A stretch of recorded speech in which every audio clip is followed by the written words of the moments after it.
இன்றைய நாளிலும் தேவனுடைய வார்த்தை தவிப்பு, அதாவது தேவன் சிலுவையில் பேசியதான 5வது வார்த்தையாக இந்த வார்த்தை காணப்படுகிறது.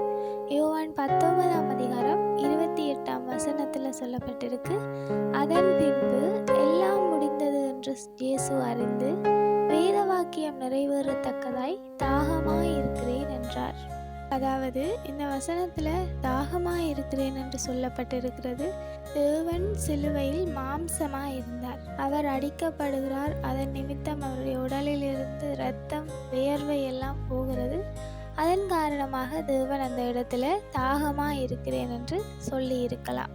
அல்லது அவர் ஒவ்வொரு ஆத்மாவையும் தன்னண்டையில் சேர்க்க வேண்டும் என்று சொல்லி அந்த இடத்துல தாகமாய் இருக்கிறேன் என்று சொல்லி இருக்கலாம். இந்த வார்த்தையை நாங்கள் தியானிப்போமாக இருந்தால், தேவன் சொன்னது போல நாங்களும் எப்பொழுதும் தாகமாக இருக்க வேண்டும். தேவன் மேலே எப்பொழுதும் தாகமாக இருக்க வேண்டும். அவரை தேடுவதில் நாங்கள் தாகமாக இருக்க வேண்டும்.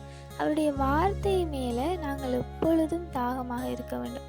அவருடைய வார்த்தையை போல வல்லமை கொண்டது எதுவுமே இல்லை. ஆகையால் தேவன் சொன்னதான இந்த வார்த்தையை போல நாங்களும் அவரை தேடுவதில், அவருடைய வார்த்தையில் நிலைத்திருப்பதில் எப்பொழுதும் தாகமாக இருக்க வேண்டும். Have a nice day.